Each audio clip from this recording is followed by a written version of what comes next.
ऐसा क्यों है कि जिनके पास पैसा होता है वो सुकून तलाश रहे हैं और जिनके पास सुकून है वो अब भी पैसे के लालच में, पैसे की लालसा में खोए हुए हैं। ये एक ऐसा सवाल है जो हम सभी को परेशान करता है। नमस्कार, मैं आपका स्वागत करता हूँ। आज हम एक ऐसा सवाल का आंसर ढूंढने की कोशिश करेंगे जो अक्सर हम सभी को परेशान करता है। अगर इस सवाल का जवाब ढूंढना इतना आसान होता तो लोग शायद लद्दाख की सोलो ट्रिप पर नहीं जाते, बाबाओं धर्म गुरुओं की बातें नहीं सुनते, मंदिर मस्जिद के चक्कर नहीं लगाते या मेडिटेशन योग का सहारा नहीं लेते। सुबह से शाम तक डेडलाइंस के बोझ के तले हम दबे हुए हैं। टारगेट्स हमारा पीछा ही नहीं छोड़ रहे हैं और प्रमोशन इंक्रीमेंट के पीछे हम अपना पूरा समय बर्बाद कर रहे हैं। हर कोई यही सोचता है कि यार जब अकाउंट में 1 करोड़ रुपए आ जाएंगे ना तो शायद मेरी लाइफ सेट हो जाएगी। और जब 1 करोड़ आ जाते हैं लाइफ सेट तो नहीं होती मगर एक्सपेक्टेशंस और बढ़ जाती हैं। आज हम इसी टॉपिक पर बात करेंगे कि लाइफ में क्या इम्पोर्टेंट है, पैसा या सुकून। लोग कहते हैं कि पैसा ही सब कुछ है। हमारे छत्तीसगढ़ के एक बहुत पुराने नेताजी हुआ करते थे। उन्होंने भी ये कहा था कि यार पैसा खुदा तो नहीं पर खुदा कसम खुदा से कम भी नहीं। आज जिधर आपकी नजर जाएगी, चाहे वो धर्मगुरु हो, पॉलिटिशियन हो या एक भिखारी, हर इंसान को, हर शख्स को पैसे की उम्मीद, पैसे की आस लगी हुई है।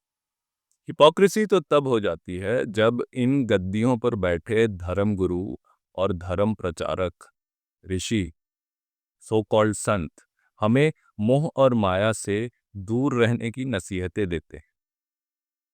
और ये नसीहत वो कहाँ बैठ कर दे रहे हैं? एक एयर कंडीशनड हॉल में, एक जगह से दूसरे जगह जाने के लिए सबसे महंगी गाड़ियां उनके पास हैं, विदेशों में क्रॉस कंट्री बाइक से कर रहे हैं। तो ऐसे में ये सवाल हम सबके मन में आना चाहिए कि आखिर लाइफ में क्या इंपॉर्टेंट है। जो मोह माया से परे होने की बात करते हैं वो भी पैसे के जाल में फंसे हुए हैं, और जो पैसे की जाल में फंसे हुए हैं उन्हें सुकून चाहिए। मार्क क्यूबन यूएस के एक बहुत फेमस एंटरप्रेन्योर हैं। उन्होंने कहा कि मनी कांट बाय हैप्पीनेस। उनका मानना है कि सक्सेस जेब में कितने पैसे हैं उससे नहीं मेजर करनी चाहिए, बल्कि सुबह आप कैसे उठते हैं, क्या आपके चेहरे पे मुस्कान है, इस बात से ये डिसाइड होती है कि आप सक्सेसफुल हैं। बेशक आप कह सकते हैं कि मार्क क्यूबन के पास बहुत पैसा है और वो हर दिन मुस्कुराते हुए उठते होंगे। तो चलिए एक पल के लिए मान भी लेते हैं कि पैसे से खुशी नहीं खरीदी जा सकती, मगर पैसे से ही लोग आपकी सक्सेस को मेजर क्यों करते हैं?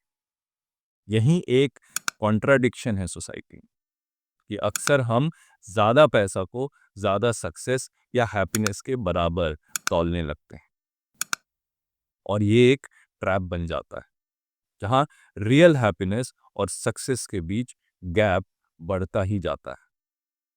पैसा सिक्योरिटी जरूर देता है, पर खुशी आपको तभी मिलती है जब आप अपने सपने, अपने फैमिली और अपने पैशन के लिए टाइम निकाल सके।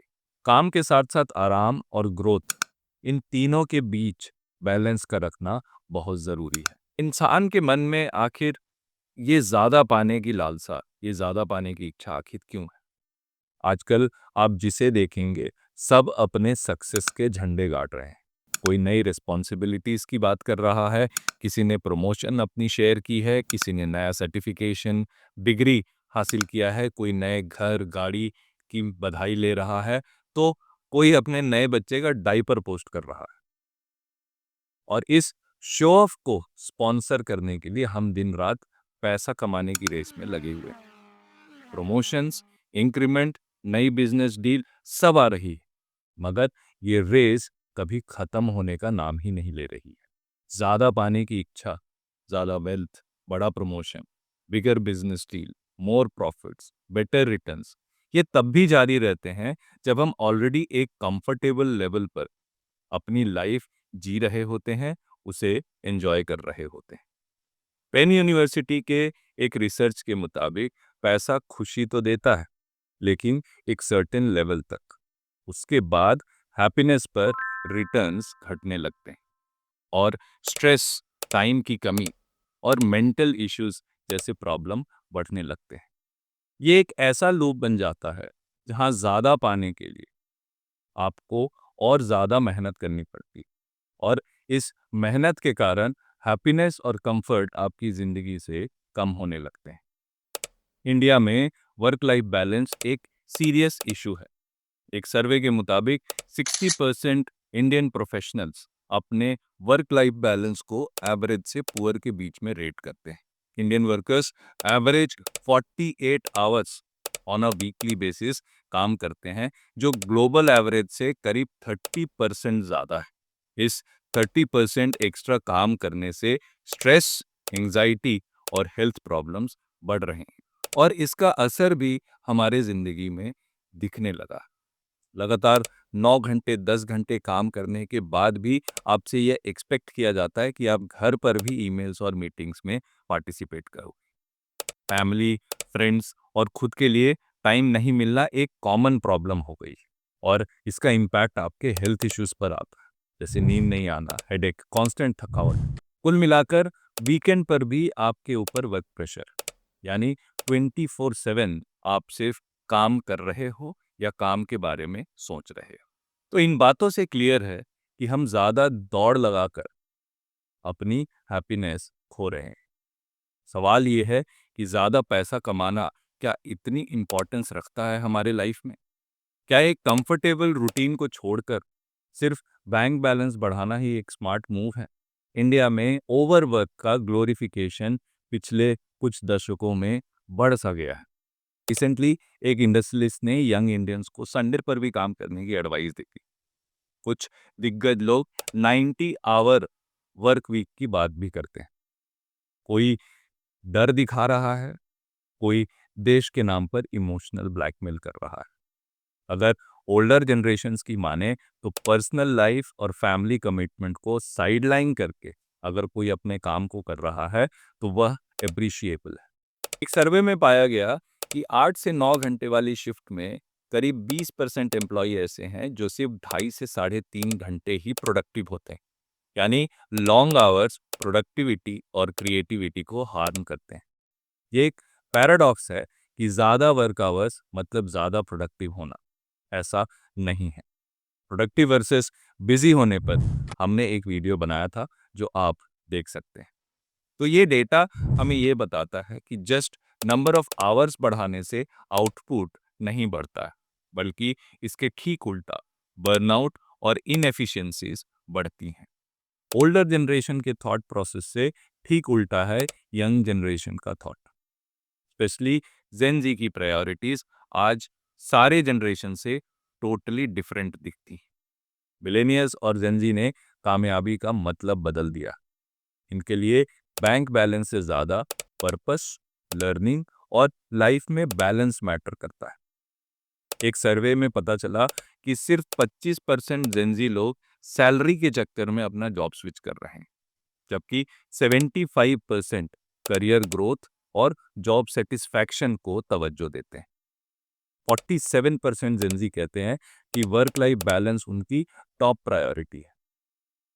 इसका मतलब यह है कि इनके लिए काम जिंदगी का सिर्फ एक हिस्सा है। ओल्डर जनरेशन की तरह काम पूरी जिंदगी नहीं है। ये वैल्यूज का क्लैश नहीं है, ये सिर्फ सोच का फर्क है। सक्सेस को देखने का तरीका अलग अलग है। ओल्डर जनरेशन्स के लिए सक्सेस का मतलब था पैसा सेव करना, क्योंकि उन्होंने इतनी प्रॉब्लम्स देखी थी कि उनके लिए सरवाइव करने का एकमात्र ऑप्शन था सेविंग्स। आज के यूथ के लिए सक्सेस का मतलब है एक्सपीरियंस लेना, अपनी मर्जी से जीना, और शायद यही कारण है कि जेन जी सॉफ्ट लाइफ को अपना रहे हैं, यानी खुद को खुश रखने वाली जिंदगी। ये हमारे फादर और ग्रैंडफादर के जनरेशन से एक्सपेक्ट करना बेवकूफ़ी होगी, लेकिन वहीं हमारे ग्रैंड पेरेंट्स और पेरेंट्स को ये समझना होगा कि आज के बच्चों की प्रायोरिटीज डिफरेंट है। इस भाग दौड़ भरी जिंदगी में कोई बैंगलोर में फ्लैट खरीद रहा है तो कोई मुंबई में। लेकिन एक दूसरा एग्जाम्पल भी हमारे सामने धीरे धीरे निकल कर आ रहा है। जब ज़्यादातर टेक्नोलॉजीज कंपनीज के सीईओ सिलिकॉन वैली या बड़े मेट्रोज में बसने का सपना देखते हैं, वहीं श्रीधर वेम्पु, जोहो ग्रुप के सीईओ, ने तमिलनाडु के एक छोटे से गांव को अपना घर बनाया। उन्होंने शहर छोड़कर गांव में रहना चुना ताकि वे वहां से ही काम कर सकें और रूरल यूथ को टेक्नोलॉजी की शिक्षा देकर उन्हें एम्पावर कर सकें। उनकी सोच है कि talent is everywhere but opportunity is not, और इसीलिए उन्होंने जोहो के कुछ R&D सेंटर्स भी इन रिमोट विलेजेस में खोले हैं।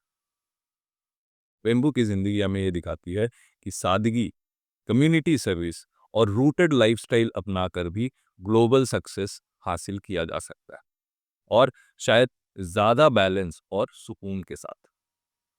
अगर आपका मानना है कि ये सिर्फ बड़े लोग कर सकते हैं, जैसे जोहो ग्रुप के सीईओ, तो आप बिल्कुल गलत हैं। सोनिया थियम एक इंडियन डॉक्टर, उन्होंने अपनी मेडिकल जॉब छोड़ दी क्योंकि उनका दिल पैशन को बिलोंग करता था। उन्होंने कहा कि डॉक्टर बनना उनके फैमिली का सपना था, उनका नहीं। उनका पैशन ब्लॉगिंग और फैशन में था। आज वे ब्लॉगिंग से पैसा कमाती हैं, शायद डॉक्टर जितना नहीं कमाती हूँ, लेकिन आज वो खुश हैं। दूसरा एग्जाम्पल बेंगलुरु के परंतप चौधरी की है, जिन्होंने 6 साल में 4 प्रमोशंस लेकर finally 54 lakh annual package achieve किया।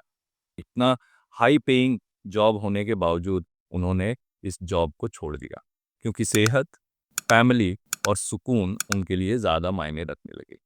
उन्होंने लिंक्डइन पे लिखा कि उन्होंने ये रेस छोड़ दी है ताकि जिंदगी जी सके। आज वो कंटेंट राइटिंग और डिजिटल बिजनेस करते हैं और कहते हैं कि 3 महीनों में उन्होंने 3 सालों से ज़्यादा जी लिया। ये स्टोरीज हमें ये बताती हैं कि लाइफ में सिर्फ पैसा नहीं, शांति, हेल्थ और हैप्पीनेस की भी बराबर अहमियत है। पैसा हैप्पीनेस की गारंटी बिल्कुल नहीं। तो अब सवाल ये आता है कि इस ट्रेंड को आखिर हम कैसे चेंज करें और लाइफ में बैलेंस कैसे लाएं। एक्सपर्ट्स कहते हैं कि शुरुआत आपको बाउंड्री सेट करने से करनी चाहिए और हसल कल्चर को धीरे धीरे गुड बाय कहना सीखना पड़ेगा। तो वर्क बाउंड्रीज सेट करें, वर्क आवर्स फिक्स करें। आपका जो भी शिफ्ट टाइमिंग है उसके ऊपर नीचे 1 घंटे का गैप आप बनाएं, और इस समय के बाहर, इस टाइम फ्रेम के बाहर आप काम के बारे में सोचे नहीं, बात नहीं करें। अगर आपको एक्सेप्शंस लेना पड़ा तो सावधान हो जाएं। आज एक एक्सेप्शन लिया है और उसके बाद ये एक्सेप्शंस नॉर्मल हो जाएंगे। तो अपने वर्क आवर्स का एक पेरीमीटर बनाएं और उसी पेरीमीटर के अंदर रहकर आप काम करें। उसके बाहर का समय जो है वो आपका पर्सनल टाइम है, आपके फैमिली के लिए, आपके पैशन के लिए, आपके हॉबीज के लिए। ऐसा भी हो सकता है कि कभी आपको इस पेरीमीटर, इस टाइम फ्रेम के बाहर कुछ हेल्प करने की ज़रूरत पड़ जाए, आपको कुछ काम करना भी पड़ जाए। तो इसके लिए आपको फेयर कंपनसेशन मांगने से हिचकिचाना नहीं चाहिए। इसके बदले आप छुट्टी का डिमांड कर सकते हैं, इसके बदले आप एक्स्ट्रा पे का डिमांड कर सकते हैं, क्योंकि हर परफॉर्मेंस का रिवॉर्ड मिलना चाहिए। और फैमिलीज और हॉबीज को बिल्कुल प्रायोरिटी दें, अपने करियर जितनी इंपॉर्टेंस दें, क्योंकि कमाने का फायदा क्या जब उस पैसे को एंजॉय करने के लिए आपके पास टाइम ही ना हो। वीकेंड को रखें रेस्ट के लिए। वीकेंड पर खुद को रिचार्ज करें, फैमिली और नेचर के साथ टाइम बिताएं, क्योंकि यही 2 दिन आपको अगले 5 दिन के लिए रिचार्ज करते हैं। इन स्टेप्स को आप अगर फॉलो करते हैं तो हसल कल्चर को बिल्कुल धीरे धीरे आप क्विट कर सकते हैं, और बर्नआउट से आपकी रिकवरी पक्का है। मार्केट में नया ट्रेंड भी है और लोग मेंटल हेल्थ पर ज़्यादा फोकस कर रहे हैं। चॉइस आपका है। ज़्यादा पैसा कमाकर आप अपने पीसफुल रूटीन को खोना चाहते हैं, या एग्जिस्टिंग कंफर्टेबल लाइफ को मेंटेन करके स्लोली एंड ग्रेजुअली हैप्पीनेस का इंडेक्स अपने लाइफ में बढ़ाना चाहते हैं। आपकी लाइफ में 10 साल बाद क्या मैटर करेगा, ज़्यादा पैसा या हेल्थ, मोमेंट्स जो आपने अपने बच्चों के साथ, अपने फैमिली के साथ स्पेंड किए हैं। आज अगर आप अपने बच्चों के साथ टाइम स्पेंड नहीं करते तो कल जब वे बड़े हो जाएंगे तो उनके पास आपके लिए टाइम नहीं होगा। शायद उस समय आपके बैंक में पैसा तो होगा, मगर उससे कहीं ज़्यादा होगा अफ़सोस। काश थोड़ा समय और फैमिली को दे दिया रहता, बच्चों को दे दिया रहता, दोस्तों के साथ वो ट्रिप मिस नहीं की होती। तो पैसे के पीछे भागिए, बिल्कुल भागिए, लेकिन लाइफ में बैलेंस भी लेकर आइए। अपने टाइम, हेल्थ और अपने हार्ट की सुनिए, क्योंकि रियल सक्सेस वही है जिसमें हम अपने मोमेंट्स को एन्जॉय कर पाएँ, ना कि इस और ज़्यादा पाने की रेस में लगे रहकर अपनी खुशी, अपनी प्रायोरिटीज़, अपनी फैमिली, अपने हॉबीज़ को ही मिस कर बैठें। अगर आपको ये वीडियो पसंद आई हो, तो और लोगों के साथ शेयर ज़रूर करें। अगली बार फिर मिलेंगे ऐसे ही किसी पॉजिटिव मैसेज, मोटिवेशनल मैसेज के साथ। तब तक के लिए good bye, stay positive, stay motivated. नमस्ते।